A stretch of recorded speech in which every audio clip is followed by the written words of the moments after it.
नमो नमः। इयम् अस्ति संस्कृत कक्षा। अस्यां कक्षायां सर्वेषां छात्राणां स्वागतम् अभिनन्दनं च। भवन्तः अष्टम कक्षायाः संस्कृतस्य नूतनं पुस्तकं प्राप्तवन्तः।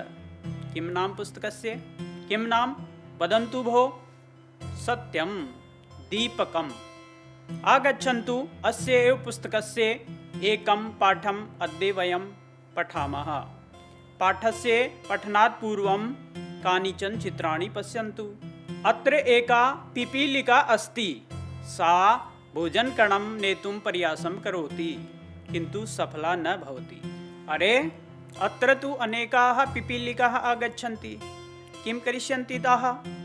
अरे, सर्वाः मिलित्वा भोजनकणं नेतुं प्रयासं कुर्वन्ति। अद्भुतम्। अधुना एताः सफलाः अपि जाताः। अत्र एका मधुमक्षिका किमपि निर्मातुं प्रयासं करोति, किन्तु किमपि न निर्मितम्। अत्र बह्व्यः मधुमक्षिकाः आगच्छन्ति। सर्वाः मिलित्वा मधुछत्रनिर्माणे समर्थाः भवन्ति। अस्मिन् चित्रे एकं तृणम् अस्ति यत् सामान्यकर्षणेन एव विभज्यते। अत्र अनेकैः तृणैः निर्मितया रज्ज्वा गजः निबद्धः अस्ति। सः प्रयासं कृत्वा अपि रज्जुं त्रोटयितुं सफलो न भवति। प्रियांशः छात्राः, वयं दृष्टवन्तः यत् अल्पानि अथवा लघूनि वस्तूनि अपि मिलित्वा यदा एकं समवायं समूहं वा निर्मान्ति तदा महान्ति अपि कार्याणि सिद्धानि भवन्ति। एतदेव शिक्षयति। भवताम् अस्य पाठ्यपुस्तकस्य द्वितीयपाठे, यस्य नाम अस्ति अल्पानाम् अपि वस्तूनां संवतिः कार्यसाधिका। अस्मिन् पाठे एका बहु रुचिकरा कथा अस्ति। अहं जानामि भवन्तः कथायाः श्रवणेन आनन्दम् अनुभवन्ति। तर्हि कथायाः कथनात् पूर्वम् एकस्याः घटनायाः कथनेन पाठस्य आरम्भं कुर्मः। ग्रीष्मावकाशस्य समयः। यदा विद्यालयेषु ग्रीष्मावकाशो भवति तदा भवन्तः सर्वे प्रसन्नाः भवन्ति। ग्रीष्मावकाशदिवसेषु केचन मातुलगृहं गच्छन्ति, केचन स्वमातृभूमिप्रदेशं गच्छन्ति, केचन च भ्रमणाय गच्छन्ति। एवमेव कस्यचित् विद्यालयस्य केचन छात्राः भ्रमणाय गतवन्तः। अस्माकं देशस्य उत्तरभागे देवभूमिः इति नाम्ना प्रसिद्धं राज्यम् अस्ति। वदन्तु तत् किं राज्यं यत् देवभूमि इति नाम्ना प्रसिद्धम्? आम्, सत्यं। तस्य राज्यस्य नाम अस्ति उत्तराखण्डः। ते सर्वे छात्राः भ्रमणाय उत्तराखण्डे गौरीकुण्ड नामकं स्थानं प्राप्तवन्तः। गौरीकुण्डात् ते केदारक्षेत्रं प्रति गन्तुं पर्वतारोहणम् आरब्धवन्तः। मार्गे एव तीव्रवेगेन वृष्टिः आरब्धा। वर्षाजलेन मार्गे स्थितः एकः सेतुः भग्नः। वृष्टिकारणात् पर्वतस्खलनम् अपि आरब्धम्। सर्वे छात्राः भयभीताः जाताः।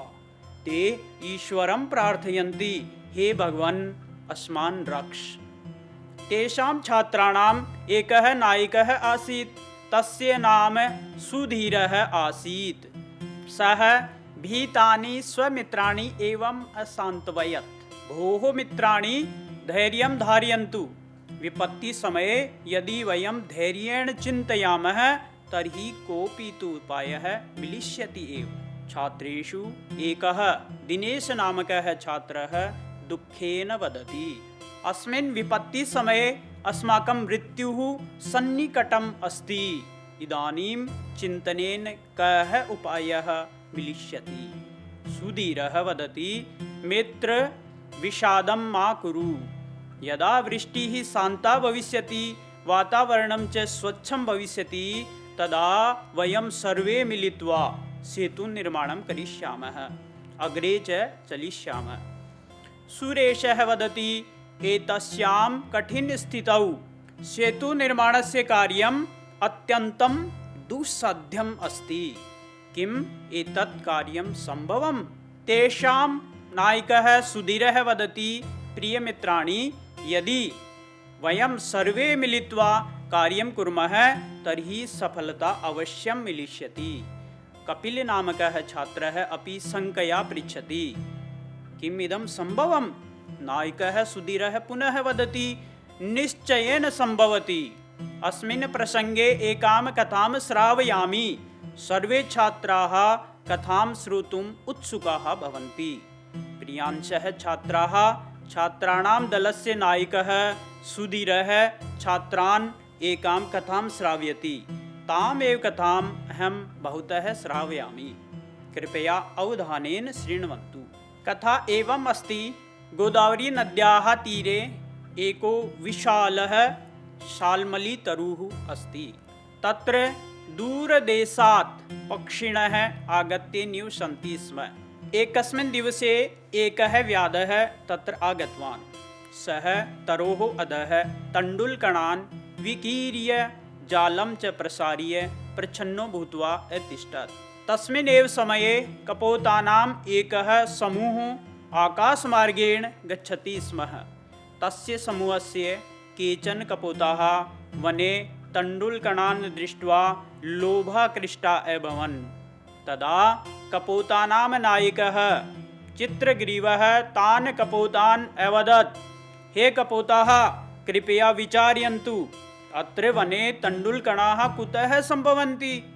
अत्र कोऽपि व्याधः भवितुम् अर्हति, अतः अविचार्य किमपि न कर्तव्यम्। चित्रग्रीवस्य एतत् वचनं श्रुत्वा एकः कपोतः एकं श्लोकम् उक्त्वा तस्य अवज्ञां करोति। सः श्लोकं पठति, वृद्धानां वचनं ग्राह्यम् आपत्काले युपस्थिते सर्वत्रैव विचारेतु भोजनेऽप्यप्रवर्तनम्। अर्थात यदा आपत्कालः भवति तदा एव वृद्धानां वचनं ग्राह्यम्, अन्यथा तु सर्वदा तेषां विचाराणां ग्रहणेन भोजने अपि अस्माकं प्रवृत्तिः न भविष्यति। कपोतस्य इमानि वचनानि श्रुत्वा सर्वे कपोताः चित्रग्रीवस्य अवज्ञां कृत्वा तण्डुलकणान् खादितुं भूमौ अवतरिताः, जाले च बद्धाः। यस्य कपोतस्य कथनेन ते कपोताः भूमौ अवतरिताः सर्वे तं तिरस्कुर्वन्ति स्म।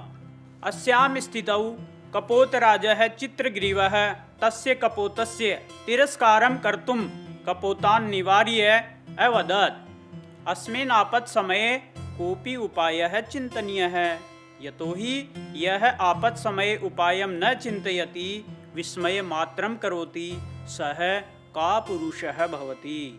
सत्पुरुषाः कीदृशाः भवन्ति एतत् बोधयितुं चित्रग्रीवः एकं श्लोकं वदति। विपदि धैर्यमथाभ्युदये क्षमा सदसि वाक्पटुता युधि विक्रमः यशसि चाभिरुचिर्व्यसनं श्रुतौ प्रकृतिसिद्धमिदं हि महात्मनाम्। अर्थात विपत्काले धैर्यम्, उन्नतौ क्षमा, सभायां वाक्पटुता, युद्धे पराक्रमः, कीर्तौ अभिरुचिः, वेदादिज्ञाने आसक्तिः, एषः एव महापुरुषाणां स्वभावः भवति। चित्रग्रीवः पुनः वदति, अस्माभिः अपि विपत्समये धैर्यं धारणीयम्, उपायश्च करणीयः। सः एकं प्रसिद्धं नीतिवचनं कपोतान् बोधयति, अल्पानामपि वस्तूनां सहतिः कार्यसाधिका भवति इति।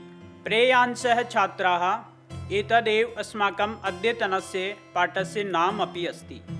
अल्पानामपि वस्तूनां संहतिः कार्यसाधिका। इदम् एव नीतिवचनम् अनुसृत्य चित्रग्रीवः कपोतान् अवदत्, अस्माभिः सर्वैः मिलित्वा जालम् आदाय उड्डीयताम्।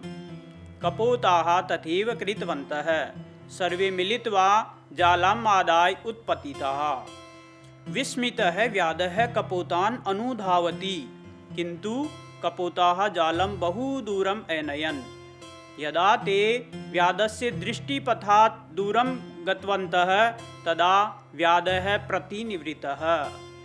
व्याधं प्रतिनिवृत्तं दृष्ट्वा कपोताः कपोतराजम् अपृच्छन् अधुना किं करणीयम्?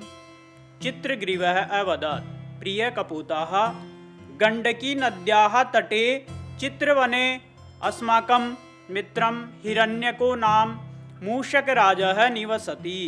सः स्वकीय तीक्ष्णदन्तैः अस्माकं पाशान् छेत्स्यति। जालसहिताः कपोताः हिरण्यकस्य विवरसमीपम् अगच्छन्। हिरण्यकः अनिष्टाशङ्कया अन्तः विवरं कृत्वा निवसति स्म।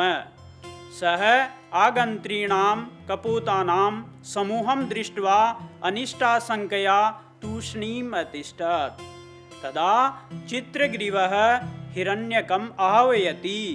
चित्रग्रीवस्य वचनं श्रुत्वा हिरण्यकः आनन्देन बहिः आगच्छति, किन्तु पाशबद्धान् कपोतान् दृष्ट्वा विस्मयेन अपृच्छत् सखे किम् एतत्?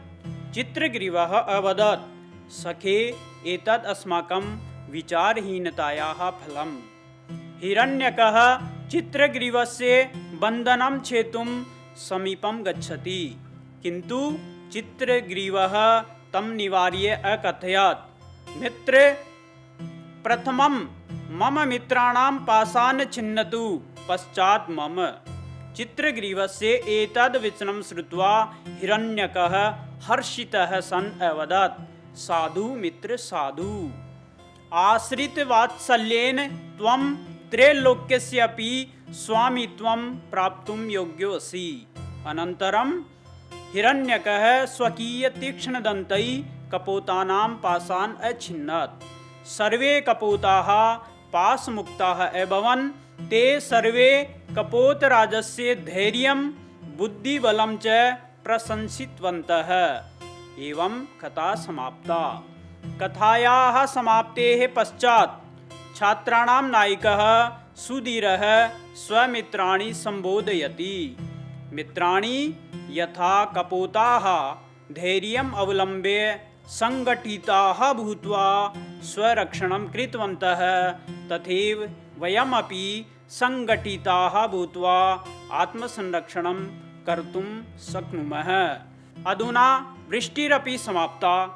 तदा नायकस्य प्रेरकवचनैः उत्साहिताः सर्वे भयं शोकं सन्देहं च विहाय सेतुनिर्माणकार्ये संलग्नाः जाताः। तेन सेतोः पुनर्निर्माणः जातः। सर्वेषां च प्राणाः रक्षिताः। प्रियांशः छात्राः, वयमपि आपत्समये यदि धैर्येण बुद्धिबलेन संगठनशक्त्या च कार्यं कुर्मः तदा अस्माकम् अपि रक्षा भविष्यति। सर्वेषां जीवनं सदा सुरक्षितं भवेत् इति शुभकामनावचोभिः पाठोऽयं समाप्यते। नमो नमः। सर्वेषां शुभं भूयात्। जगति जयतु भारतं, जगति जयतु संस्कृतम्।